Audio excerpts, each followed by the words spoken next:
طيب، خلينا بس نتفق مع بعض على حاجة كده. احنا كمحاسبين احنا بنحب الارقام وبنحبها بزيادة كمان، لان الارقام بالنسبة لنا بتبقى دايما واضحة ودقيقة. بس خلي بالك من حاجة، احنا برضو احنا محاسبين ساعات ما بناخدش بالنا منها، وهي ان الارقام نفسها ممكن هي اللي تخدعك لو ما فهمتش السياق بتاع الارقام ماشي ازاي، او الطريقة اللي الارقام دي اتحسبت بيها او اتقدمت بيها.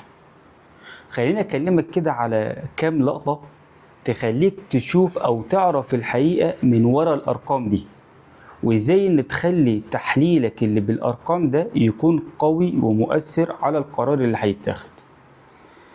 اللقطة الاولى خلي بالك منها، ان الارقام من غير سياق ملهاش معنى ولا اي قيمة، واحنا الرقم في حد ذاته ملهوش اي 30 لازمة. يعني احنا المشكلة عندنا مش في الرقم. يعني مثلا ايه؟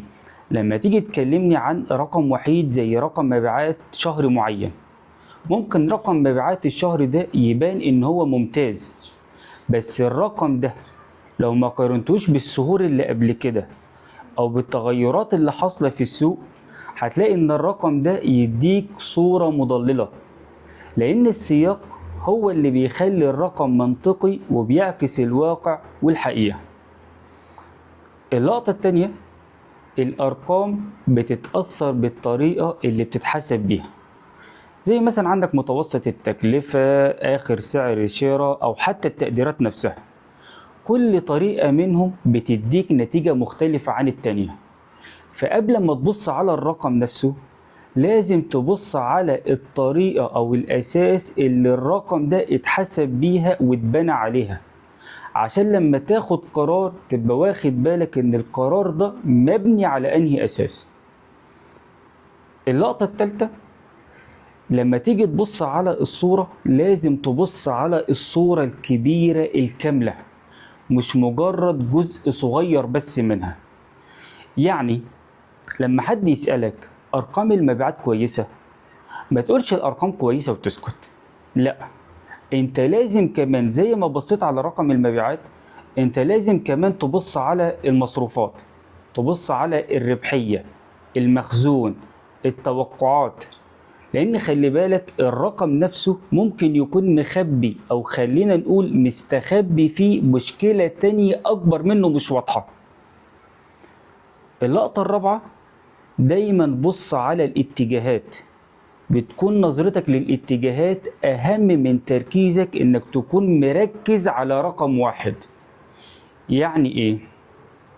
أرقام الشهر، لو أنت بتقفل شهر معين أو بتبص على أرقامك في شهر معين، الأرقام الشهر المعين ده بتتأثر بعوامل مؤقتة بتاعة الوقت، ممكن تستمر أو تقف على حسب كل شهر وظروفه.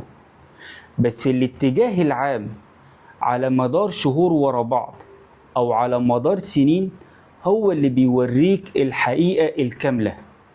فركز دايما على التغيرات والتقلبات اللي بتحصل على مدار فترة زمنية طويلة، مش مجرد الرقم اللي حصل في لحظة معينة في شهر معين. اللقطة الخامسة، دايما استخدم أدوات التحليل. وخلي بالك من حاجة دايما بنقولها كتير، أدوات التحليل أو التحليل عموما ده مش مجرد جداول إحنا بنرص فيه أرقام جنب بعضها. فلازم تتعلم إزاي تستخدم الرسوم البيانية، النسب، التحليل النسبي، التحليل بالمقارنة مع المنافسين ومع السوق. كل الأدوات دي هتساعدك إنك تكشف الحقيقة من وراء الأرقام. اللي أنا عايز أوصله لك إن الأرقام قوية، ودي حاجة إحنا كلنا متفقين فيها، بس لو ما فهمتش السياق او القصة اللي ورا الرقم نفسه هيخدعك. فخلي بالك انك المرة الجاية لما تشوف اي رقم لازم تاخد الاول خطوة لورا، حتى لو كان الرقم ده مذهل في نفسه. لازم الاول تاخد خطوة لورا وابدأ اسأل الاسئلة الصح، وشوف الاتجاهات والسياق ماشي ازاي، وبكده هتقدر تعرف الحقيقة من وراء الأرقام. وده اللي هيخليك تاخد قرار فعلي مبني على الحقيقة، مش مجرد إحساس أو رقم وحيد.